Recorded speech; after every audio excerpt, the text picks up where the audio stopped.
ناظرین حضرات، السلام علیکم ورحمۃ اللہ وبرکاتہ۔ ہمارے بہت سے بھائیوں نے یہ کہا کہ حضرت غسل کا آسان طریقہ بتا دیں، تو غسل کا آسان طریقہ انشاءاللہ آپ حضرات کے سامنے میں بیان کروں، اس لیے کہ اگرچہ دیکھا جائے تو بہت سے ہمارے بھائی بہنیں ایسی ہیں جنہیں غسل کا طریقہ معلوم نہیں ہے، اور جسے غسل کا طریقہ معلوم نہیں ہے اور صحیح طریقے سے جو غسل نہیں کرتے ہیں وہ 7 سمندروں کا پانی سے نہا لے پھر بھی وہ پاک نہیں ہو سکتے، اس لیے کہ صحیح معنوں میں غسل کرنا اور غسل میں 3 فرض ہے۔ اگر ان 3 فرضوں کو ہم نے صحیح طریقے سے ادا نہ کیا تو ہمارا غسل صحیح نہیں ہوگا، یعنی کہ ہم کتنا بھی پانی ڈھولیں گے ہم پاک نہیں ہو سکتے، اس لیے کہ جو 3 فرض ہے وہ ہمیں غسل میں کرنا ضروری ہے۔ اس لیے کہ بہت سے ایسے لوگ ہیں جو نہاتے تو ہے لیکن انہیں پتہ نہیں کہ غسل کیا چیز ہے اور غسل کا طریقہ کیا ہے،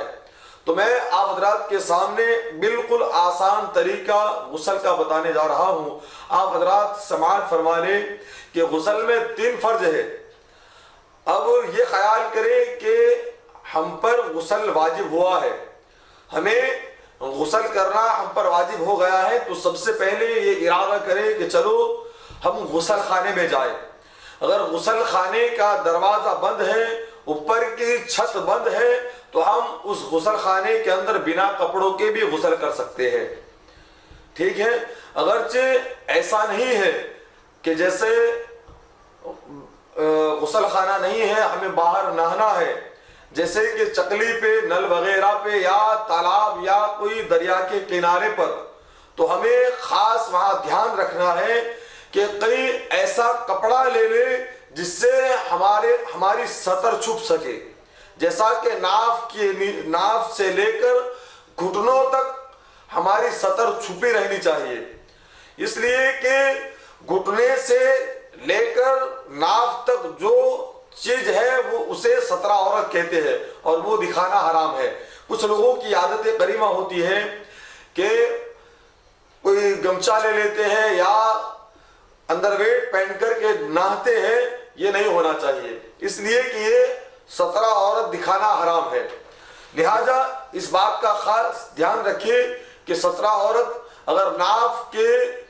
نیچے سے لے کر گھٹنوں کے اگر نیچے کی کوئی چیز دکھی تو خیال کرے کہ یہ حرام ہے، حالانکہ 17 عورت دکھانا یہ سراسر حرام ہے، اس طرح سے غسل نہ کرے۔ اور غسل کا صحیح طریقہ کیا ہے کہ پہلے ہم جس غسل خانے میں بیٹھے تو یہ ارادہ کر لیں کہ ہمارا بیٹھنا کیسا ہونا چاہیے، خانہ کعبہ کی طرف نہ پیٹھ ہو نہ منہ ہو، اس طرح ہم غسل خانے میں بیٹھے، اور غسل خانے میں سب سے پہلے یہ خیال کریں کہ سب سے پہلے جہاں ہمارے بدن پر نجاست لگی ہے اس نجاست کو دھوئے، حالانکہ نجاست ناف سے لے کر گھٹنوں تک ہوتی ہے، تو پہلے اس حصے کو ہم دھو لیں، دھونے کے بعد پورے بدن پر پانی ڈالیں، پھر جس طرح ہم نارمل وضو کرتے ہیں اسی طرح سے ہم وضو بنا لیں،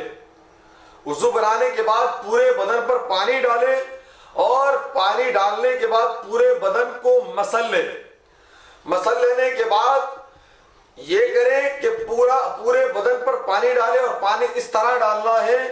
کہ پہلے دائیں کندھے پر 3 مرتبہ پانی ڈالیں، پھر بائیں کندھے پر 3 مرتبہ پانی ڈالیں،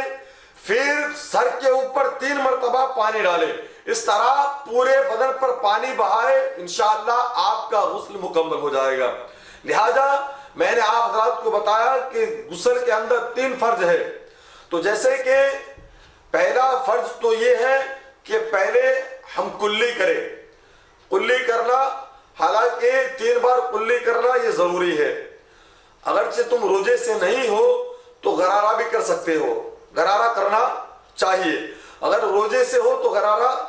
مت کرنا، نہیں کر سکتے. اور دوسرا یہ ہے کہ 3 مرتبہ اپنی ناک کی نرم ہڈی تک پانی پہنچائے. یہ ضروری ہے، ناک کی نرم ہڈی تک پانی جانا چاہیے. یہ 2 فرض تو ہو گئے. یہ دونوں فرض پہلے ہم نے غسل کے لیے جو پہلے وضو بنایا اس میں یہ 2 فرض آ گئے. اب تیسرا یہ ہے کہ پورے بدن پر پانی بہانا. پانی اس طرح بہانا ہے کہ بدن کا ایک بال بھی کوڑا رہنا نہیں چاہیے، یعنی کہ ایک بال کے برابر بھی بدن خشک نہیں ہونا چاہیے. اس لیے کہ ایک بال کے برابر بدن خشک رہا تو آپ کا غسل نہیں ہوگا. اس لیے کہ کئی لوگوں کی یہ خرابیاں ہوتی ہے اور یہ خرابیاں پائی جاتی ہے کہ ہماری جسم میں کچھ جگہیں ایسی ہوتی ہے جہاں پر پانی بہانے سے پہنچ نہیں پاتا. جیسا کہ یوں سمجھے کہ ہماری یہ ناف ہے، یہ ہم اپنی بھاشا میں کہتے ہیں کہ جیسے کہ یہ ٹنڈی ہے، اس میں پانی بہانے سے پانی جاتا نہیں. اس لیے کہ کچھ بھائیوں کی ٹنڈی ایسی ہوتی ہے کہ باہر نکلی ہوئی یا کچھ لوگوں کی اندر گئی ہوئی ایسی محسوس ہوتی ہے. تو لہذا اس میں پانی بہانے سے یہ کام کرے کہ قلمے والی انگلی لے کر کے اس سے گھما لے اور پانی بہائے. پھر دوسری جگہ ایسی ہوتی ہے کہ جیسا کہ ہمارا کان میں کچھ آکار ایسے ہوتے ہیں جس میں پانی بہانے سے پانی پہنچتا نہیں ہے. پانی پہلے اپنی انگلی سے یعنی کہ پورے کان کے اندر انگلی اس طرح سے گھمائے، پھر پانی بہائے، انشاءاللہ اس طرح غسل کرے، آپ کا غسل ہو جائے گا. لہذا یہ غلطیاں کئی لوگوں میں پائی جاتی ہے کہ اس طرح غسل کیا جائے یا اس طرح کیا جائے. لیکن ہاں صحیح معنوں میں اپنی ناک میں اور کانوں میں اس طرح انگلی ڈال کر کے پھر پانی بہائے، انشاءاللہ آپ کا غسل مکمل ہو جائے گا. لہذا اور ایک مسئلہ یہ ہے کہ کئی لوگوں کی سوال ہے کہ ہم نے جیسا کہ جمعہ کے دن غسل کیا اور غسل میں وضو بھی کیا، تو کئی لوگوں کا یہ ماننا ہے کہ کیا جو غسل میں وضو بنایا تھا اسی غسل سے ہم نماز پڑھیں گے تو نماز ہو جائے گی؟ ہاں بالکل، آپ نے جو جمعہ کے غسل میں آپ نے وضو کیا، آپ کا وضو ہے تو اس وضو سے آپ نماز بھی پڑھ سکتے ہو اور قرآن کی تلاوت بھی کر سکتے ہو.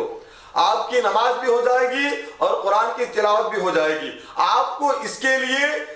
اور دوسرے طریقے سے وضو کرنے کی ضرورت نہیں ہے. اگر آپ کا وضو ہے تو دوسری طرح آپ کو دوسری بار غسل کے بعد آپ کو وضو کرنے کی ضرورت نہیں ہے اگر آپ کا وضو ہے تو.